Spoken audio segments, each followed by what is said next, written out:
Hello and welcome to yet another Real Talk episode here on the Youth Platform official Facebook, YouTube, and X channels. I am so happy to be back and hosting these lovely conversations.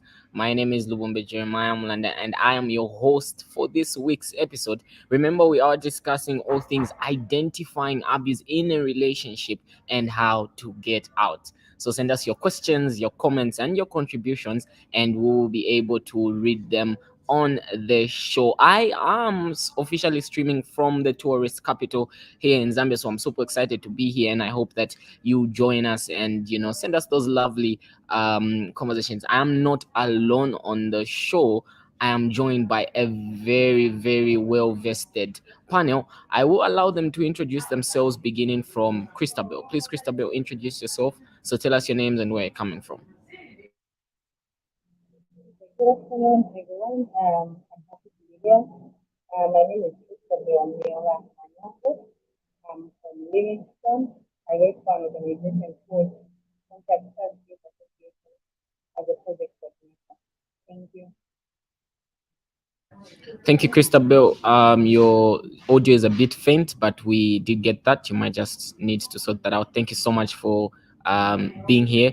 And the legendary, And yeah, Biflo, please introduce yourself as well. Good afternoon, everyone. Good afternoon to the audience and everybody joining us on various platforms. My name is Brian Wembia. Full name Brian Kasoka Mumba Wembia, also known as Biflo. I'm a music artist and founder of Music for Change. I'm also a humanitarian, and basically I use my voice, my platform, and my music to advocate for positive social change. And women empowerment and anti-GBV messages have been at the center of a lot of my work and my music. And so I'm excited to be part of this panel so that we can continue to discuss the issues that we are truly passionate about. And hopefully together we can end abuse and all sorts of harassment and violations. Beautiful, great start. I thought you would do the flow. Fantastic, flow. I don't know how he manages to do that every single time, guys. I have tried so many times and I've just given up. But thank you so much, Biflo, for being on the show. And we sincerely apologize to you, our viewers, for coming to you a bit later than usual. This was due to technical difficulties, which we have sorted out. So remember, we are discussing all things identifying abuse in a relationship and how to get out. You can send us your comments, your questions, and your contributions, and we'll be happy to hear from you. And also tell us where you are watching this live from. So to kickstart our conversation, I will ask Christabel, maybe we need to understand what is abuse, because I hear sometimes people being abused in relationships and they're saying, that's not abuse, that's love. He hits me because he loves me. So what is abuse in its natural sense? And please make the layman also understand what this abuse is. Okay, so I'll try as much as possible it's not to be very technical, like you say, but to try and make the layman understand. So I always try to introduce abuse as meeting. Okay, when you're misusing something, you're basically abusing it. So this can be money, this can be a person, this can be you abusing or taking advantage of where you work. So that is how I would simply define abuse. It's misuse or something that you do and make other people not to be happy. Great stuff. I like that you have set the tone by saying it is misuse. So maybe to understand this better or further, everything is created for a certain use. So for example, a cell phone is created for communication. So if you begin to use a cell phone, for hitting on the wall, or you want to use a cell phone for any other thing besides communication, then it's misuse. So abuse in its sense is any misuse. So it can be for things, it can be for individuals. I love that so much, Christabel. Biflo, why do people find themselves in situations, in abusive relationships? And by this I don't just mean romantic relationships, but abuse also does exist in friendships, it exists in families. So why do people find themselves there and sometimes feel so comfortable to just stay where there's abuse? Okay, in terms of answering the question on the why, I think it's very important to stress that when someone is entering a relationship, whether it's a romantic relationship or any other social relationship where it's just your friendship between one person and another person, everybody's goal there is for the friendship to succeed or for that relationship to indeed succeed. Whenever it fails, it's not really that you planned that it will fail, but because circumstances led to that. But what causes people to actually find themselves in such situations is I think sometimes people get emotionally attached to people as a result of the time that they spend together, and then it makes them cling to those people because of some of the things that they might be getting from that relationship. So whether it's a romantic relationship or a friend-to-friend relationship, you'll find that the more time you spend together, the more you gel with this person, and you get it gets so magnetic that you want to be in their presence more and more and more. And so if you're not careful, you might not read the red flags and the toxicity or the narcissistic behaviors that might be there in that person, because you are spending a lot of time with them and you get so used. So if you notice people that have been in abusive relationships, they have been there for a long time, and if you ask them why you're not leaving, it's because they've gotten used to that environment, and it has become a norm. It has become a norm such that sometimes for other people, well, what makes it a norm actually is the fact that there's a background to it. So for example, if someone grew up in a home where there was abuse and it was normal, it looked normal to them. If you're a young person, you're a young boy, and you're growing up in an environment where you've seen your father, for example, always yelling at your mom or beating her up, it becomes a norm to that particular boy. So when he grows up into a man, he also accepts that as a normal thing, and he feels like that's the way you deal with a woman. Similarly, for a woman who's grown up in an environment where there was a lot of physical violence or any type of abuse, you find that she also accepts it because she saw it to be normal to say, my own mother tolerated it, so I can also tolerate it. Sometimes the parents even tell ladies who are married, when they try to get out of those relationships, to say, why would you do that? You can't get out of there. You have to shipikisha the same way that I shipikisha as well. So some of these cultural norms have also contributed highly to why people stay in those relationships. Also, not forget the fact that abusive partners are usually manipulative. And manipulative people, they tend to be smart in a bad way. They tend to be smart sometimes. Like, they have their ways of manipulating you. Today he can abuse you, and then when you realize that this is abuse and they're abusing me, you stand up against them, but they will still come back and say sorry in a very nice way that will make you believe that this person will change. But the moment it just starts to happen, there's a high likelihood that it will continue to happen. The abuse will continue, the beating will continue, the sexual violence will continue.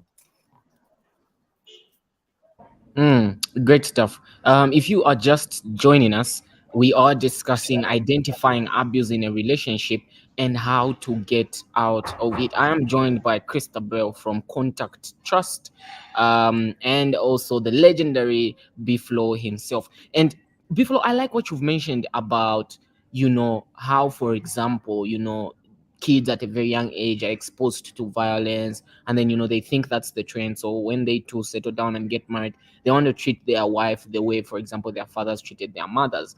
I like that you've also brought in the aspect of manipulation. I feel like these days we all just want to be on top. It's like we're in a competition with ourselves, so we use all types of means to just prove a point, be on top and things like that. Let's not even get into cultural norms, for example. They heavily also contribute to violence. So those are some of actually the signs of an abusive relationship.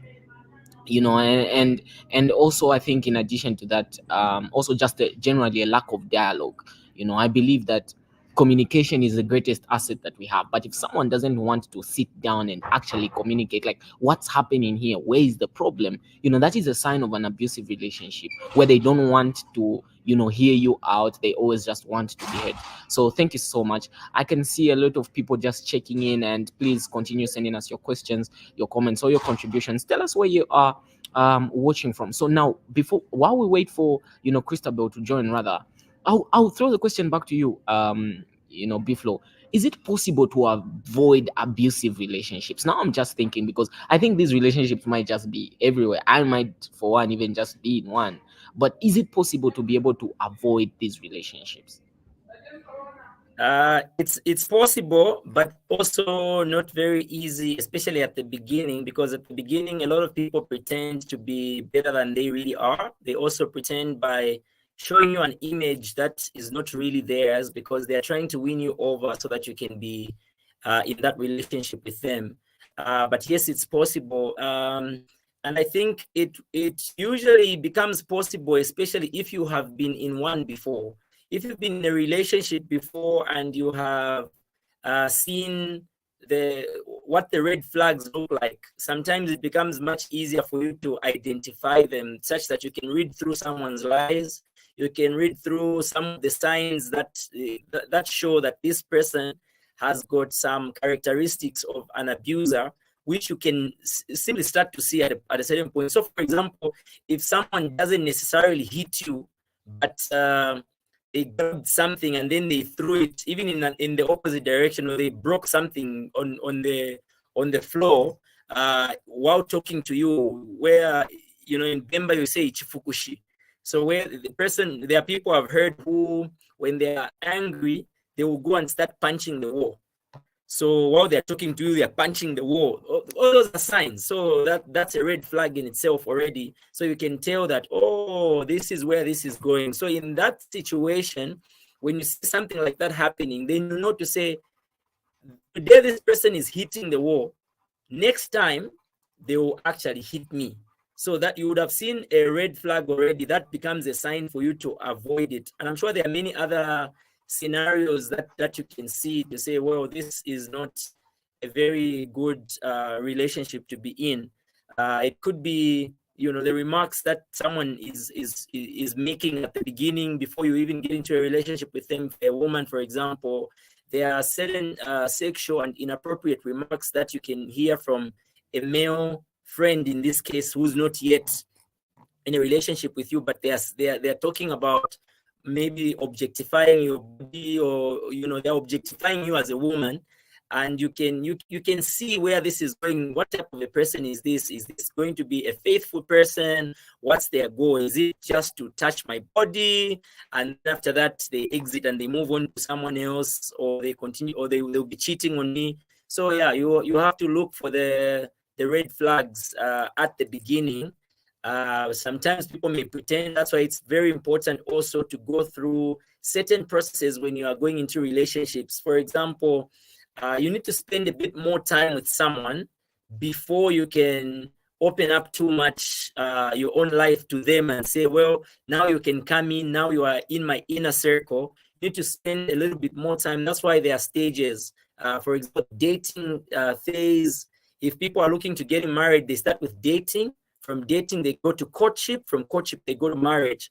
But that dating phase is a phase of getting to know each other. And when you realize that you're not happy with the attributes that this person is bringing to the table, that's an opportunity for you to actually step out of that and say, well, I don't think I will go ahead with this relationship. Beautiful. Thank you so much for those lovely, responses. I'm loving this conversation so much. And as you were speaking, I was thinking, Biflo, in your opinion, is it possible for an abusive partner to change completely? So this is someone who has maybe done one or two, three things. There are all of these red flags. Is it possible for them to change completely and just, avoid abuse at all costs? My personal opinion is that toxic people or narcissists rarely change. I'm saying rarely because, in short, I'm saying the majority of them might not be able to change because that's a character that would have already been built in them. It's almost like it's inbuilt somehow. So the only time that an abuser changes, in my opinion, is if they go through sort of therapy or rehabilitation or counseling for them to stop being narcissistic. And what usually happens with the idea of therapy or counseling or rehabilitation is they first need to unlearn those bad attributes that they've had for a long time, because the character is built over time. We're a product of our environment.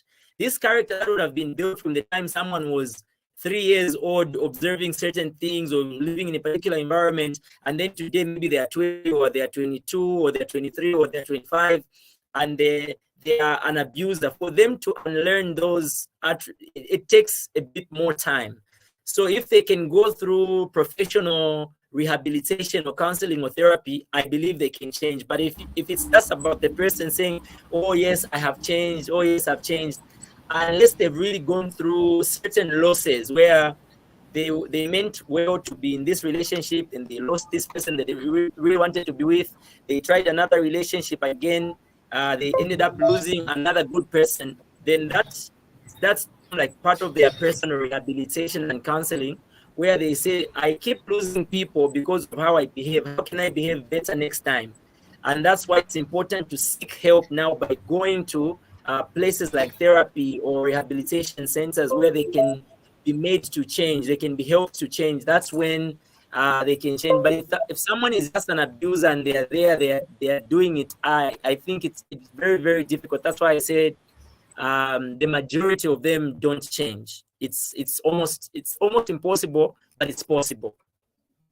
Yeah, great stuff. I'd like to read a few comments from the comment section. I know that the comment section is buzzing, and please continue sending us your questions, your comments, or your contributions via Facebook, via Twitter, and YouTube as well. Remember, we are discussing all things identifying abuse in a relationship and how to get out. Iga Kapambwe comes through from Facebook and says, "Thank you, the youth platform, for bringing this amazing chat. My question to the guests is, it's not that sometimes people do not see the red flags, they actually do, but it is the idea of their toxic partner having a stronger hand in the relationship, and the victim sort of depends on the toxic partner. What recourse can victims in such a situation take?" Thank you so much, Iga Kapambo, for coming through with that question. Do we have another one from the chat?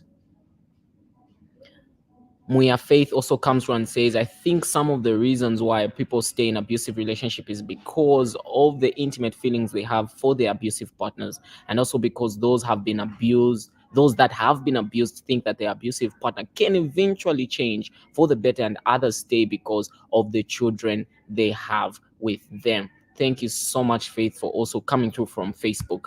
George also comes through from Facebook and says, I feel in every relationship, a conversation is essential, of which, in as much as dialogue is needed, if the person isn't willing to get a conversation, then the abuse will continue. I also feel terms and conditions should be put in place.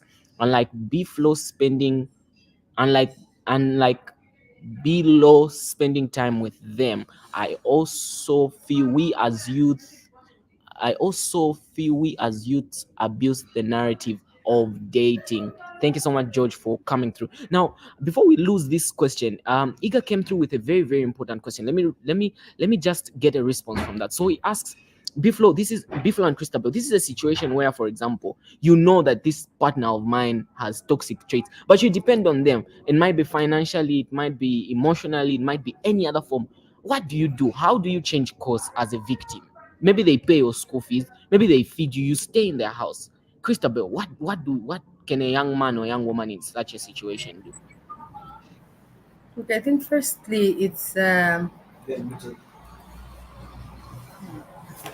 important not to be dependent on anyone.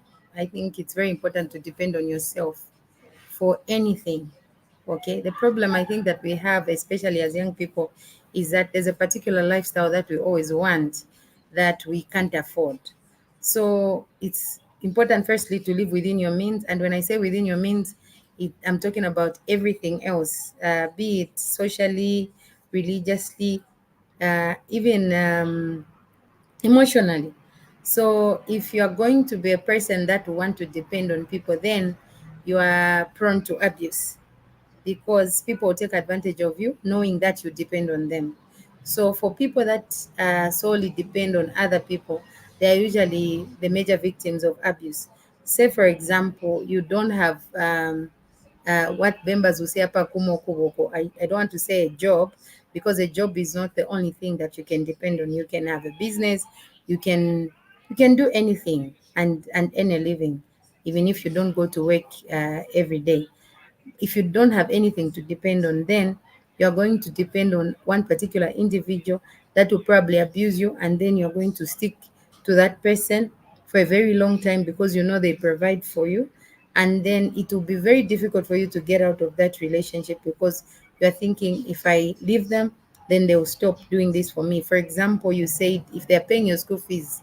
So what I understand is the person paying your school fees is definitely somebody who cares and loves you. And somebody who cares and loves you will not abuse you. So if that person is paying your school fees and then they're abusing you, then you must know that they don't love you.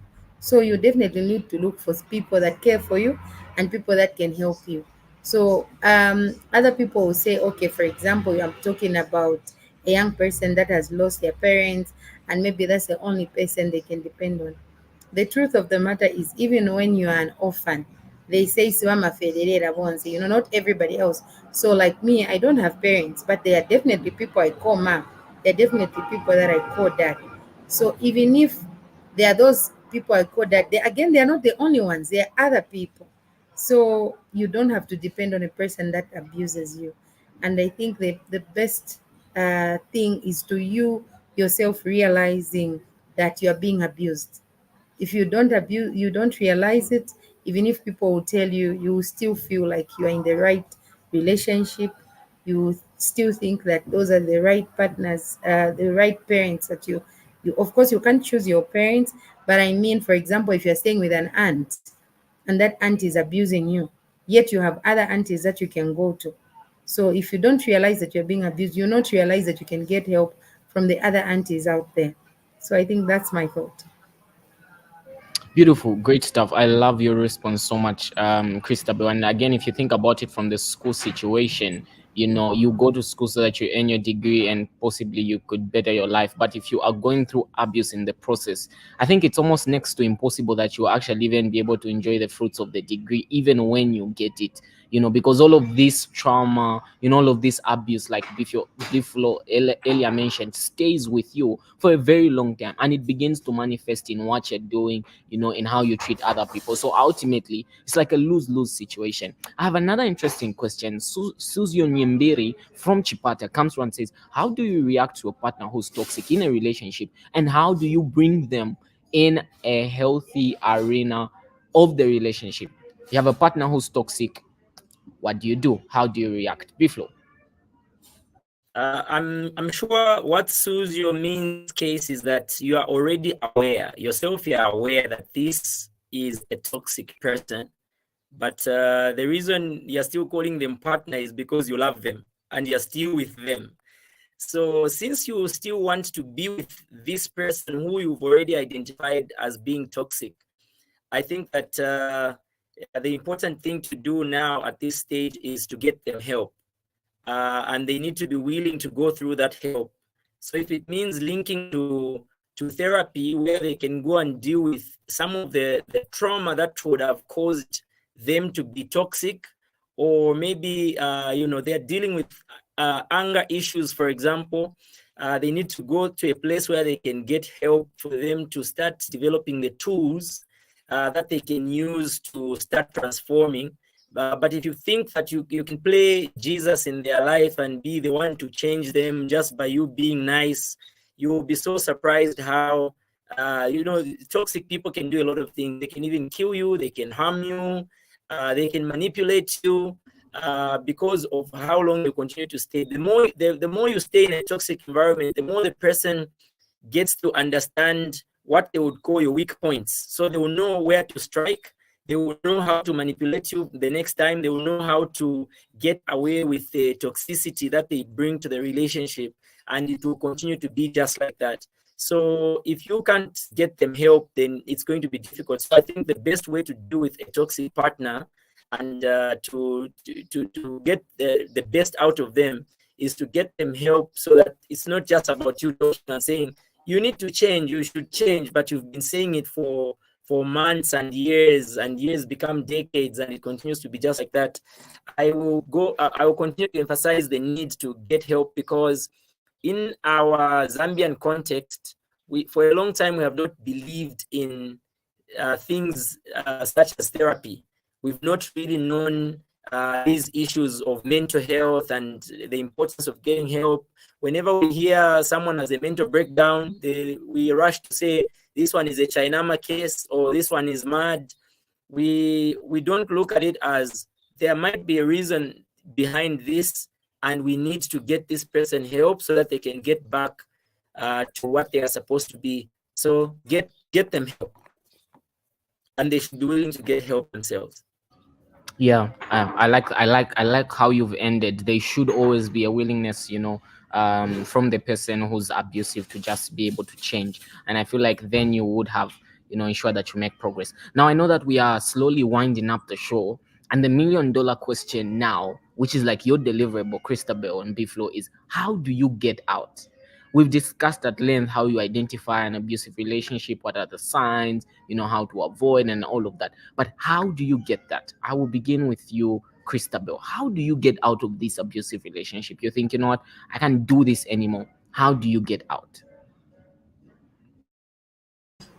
Okay, so of course, by the time you want to get out, it's because you've realized that you're in a toxic relationship or you are an abusive relationship. And again, the example, we don't want to restrict it to a love relationship. It can be a relationship at home. Okay. So how you get out is firstly, you talk to people. You have to find somebody that you can talk to, somebody who can listen to you. And then obviously that person, when they listen to you, they can even be able to lead you to the right places. So I heard you talk about therapy, and that is something that is not common in our country, but slowly I think it's coming up. I know a place in Livingston where people can go for mental health therapy. So if you realize that you have that problem and you want somebody to talk to, it's important to talk to them so that they can help you, because sometimes when you're in that situation, you may not really know exactly what you need to do. And again, it depends on the level of abuse that is going on, because some of the abuse that can come through can be verbal, which can be something that you can live with for some time, and some abuse can be, physical abuse, where there are issues of violence, okay, where somebody beats you up every time. And I think that's where we get confused most of the times, because we think as long as somebody does not beat you, then that is not abuse. But every time if somebody keeps insulting you, that's abuse, because it's an intimidation of some sort, and it makes you to start looking down on yourself.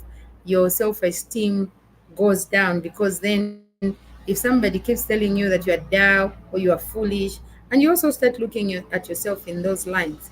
And then again, if somebody beats you up, for example, it reaches a point where somebody gets physical, then you need to call a hotline. Okay, we have like the GBV clinic around. They have one-stop centers everywhere, I think, in the country, where they can help you, they can counsel you, and where need be, they can treat you and probably make sure that you don't go back to the same relationship. So I think realizing is the best medicine that can make you even to be able to seek the help that you need. I think the other points I'll let Biflo speak to that. Thank you, Christabel. Well said. I also equally agree with you, and I think if I quote, of course, paraphrased what Iga Kapambwe mentioned, he talked about a toxic partner having some sort of control over you. We are talking of issues of unequal power relations or power imbalances that exist between partners. So usually you find that if a person is in a more powerful position, be it financially, they are likely to want to be on top of things. In this case, they will be the perpetrator, they will be there in this case, and then the other one is on the receiving end because they are pretty much receiving a lot of help from this person. It could be education. So I think that one of the ways to get out of these relationships is by reclaiming your power or gaining power. And one of the ways to gain power, again, is to, outside what Christabel earlier alluded to say, you need to empower yourself economically. And in this context, I'm talking about women because it's been a very common trend and phenomenon to know that for a lot of women are dependent on partners who are abusive, and these are the people who are known as breadwinners. This is the person funding your hair, your clothes, your education, and many other resources that you need. So in the process, you end up staying in that abusive relationship because you have no power.